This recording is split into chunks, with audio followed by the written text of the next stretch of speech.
The Kalinga War, the day an empire was broken. Some moments in history don't just define a nation, they redefine a soul. It was a war not fought for gold or for survival, but for pride, for power, for empire. And in its aftermath, the mightiest man in the Indian subcontinent fell to his knees, not from a blade, but from grief. This is the story of Emperor Ashoka of Kalinga, the war that cracked a crown and planted a seed of peace that would echo across centuries. To understand the war, we must first understand the man who started it. Ashoka wasn't born into easy glory. In fact, he wasn't even the first in line to the throne. He was a warrior prince, rough around the edges, sharp of mind, but viewed as too intense and too harsh. Stories say he was sent away to manage the unruly province of Ujjain as a test, and he passed that test with fire, ruthlessness and brutal efficiency. When his father died, a bloody succession struggle followed, but Ashoka emerged victorious by force, and so, in 268 BC, Ashoka ascended the Mauryan throne. The lion was unleashed. While the Mauryan Empire swallowed kingdoms like a wildfire, one land remained defiant: Kalinga. Located along the eastern coast, Kalinga was no minor outpost.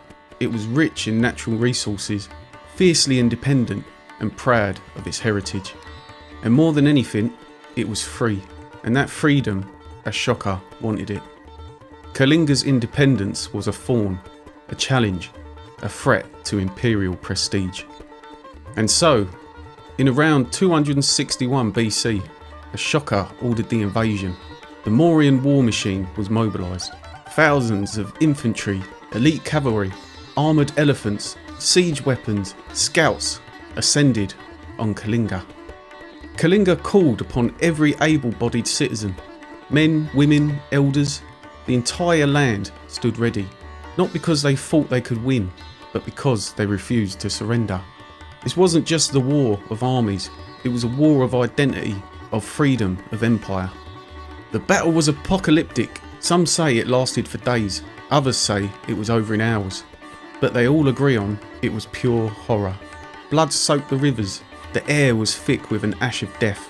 Elephants slaughtered, villages burned, and the screams never stopped. The cost was unimaginable. Ancient inscriptions estimate 100,000 killed and 150 deported. An entire generation scared and lost. And in the end, Kalinga fell. But not easily, not quietly. It fell fighting until it could fight no more.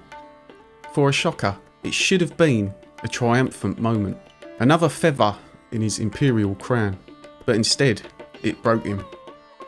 When an independent country is conquered, the slaughter, death and deportations of people is extremely grievous to the beloved of the gods. Ashoka has never seen the cost of his ambition so clearly. The field before him wasn't victory, it was a graveyard. And for the first time in his life, he cried. In the ruins of war, Ashoka found something unexpected: clarity. He turned to Buddhism, not as an escape, but as a mission. He began a personal transformation, unlike any emperor before him. No longer would he conquer with swords, he would conquer with values. He banned unnecessary animal sacrifice, planted trees along highways, built rest houses for travellers, ordered equal treatment for all religious sects, and most importantly, he sent missionaries to distant lands. His now message of non-violence and compassion reached far beyond India's borders.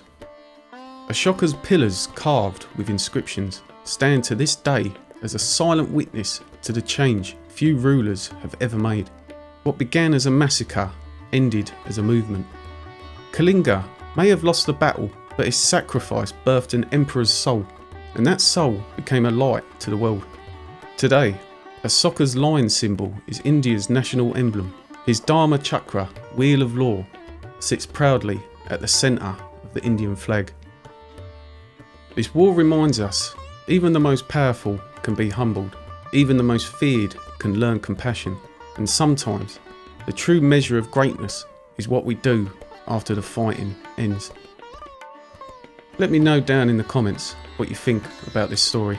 What would you have done in Ashoka's place? Would you have changed or continued conquering?